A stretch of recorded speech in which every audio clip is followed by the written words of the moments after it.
Picking the wrong student loan plan on July 1st could cost you years of forgiveness, credit you have already earned. If you switch to the new Repayment Assistance Plan, every payment you made toward forgiveness on your old plan stops counting. The credit only flows one direction, and for millions of borrowers, that single rule decides which plan you should pick this summer. We're going to break down 3 things. What actually launches on July 1st, the formula behind the new income-driven plan, and the one-way crediting trap that makes the older income-based repayment plan the safer move for a lot of people right now. Stick with us for the 30-minute homework that protects both forgiveness paths.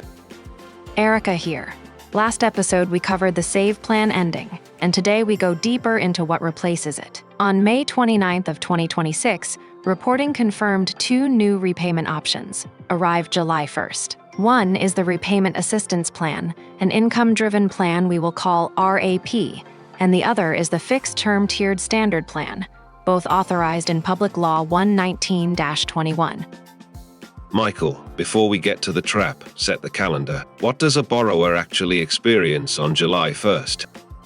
Michael here. July 1st is when your loan servicer starts mailing the notice that says your old plan is closing and you have to move. The moment you get that letter, a 90-day clock starts. Pick a new plan inside that window, or the system picks a fixed-term default for you that ignores your income entirely.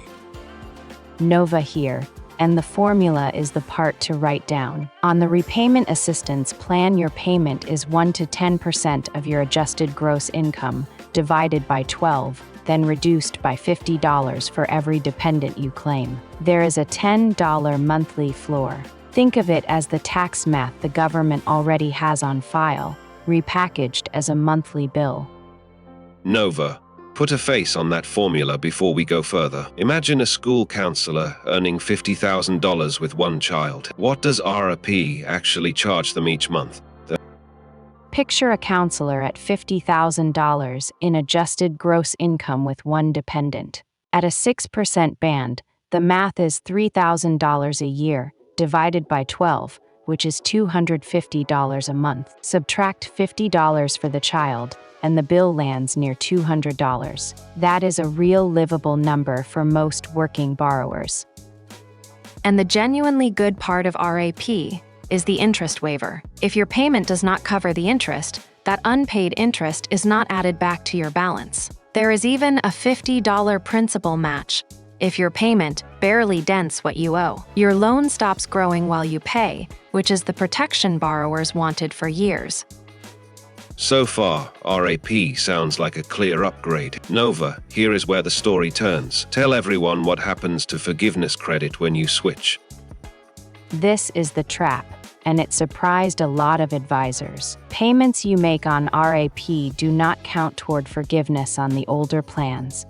Income-based repayment, pay as you earn, or income contingent repayment. But payments you already made on those older plans do count toward RAP forgiveness. The credit is a one-way street, and it only flows into RAP. Picture 2 doors with a turnstile between them. From income-based repayment, you can still walk into RAP later and keep every payment you made. But the moment you walk into RAP, the turnstile locks, and you cannot bring RAP payments back toward the older forgiveness path. So staying on income-based repayment for now keeps both doors open. And there is a clock on those doors too. Pay as you earn and income contingent repayment close permanently on July 1st of 2028. Income-based repayment stays open under its own separate law. So for many borrowers, the smart sequence is to land on income-based repayment now. Watch how the RAP rollout settles and switch into RAP later without losing a single qualifying payment. Run the timelines before you decide, because they differ. RAP forgives your balance after 30 years, which is 360 qualifying payments. Income-based repayment forgives after 20 or 25 years depending on when you first borrowed. If you are close to that older finish line, jumping to RAP can quietly add 5 years to your sentence.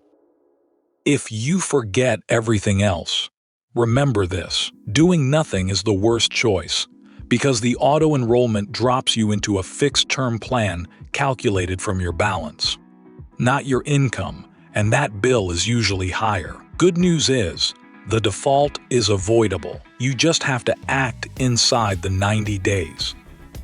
So your homework is one 30-minute window. Log into studentaid.gov.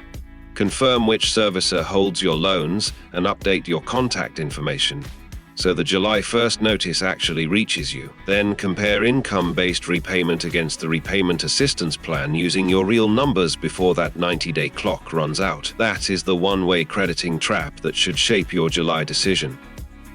Drop in the comments which way you are leaning. Income-based repayment to keep both paths open, or RAP for the interest waiver. For more plain English breakdowns of the rules that quietly move your money, the rest of the news playlist is waiting whenever you want it.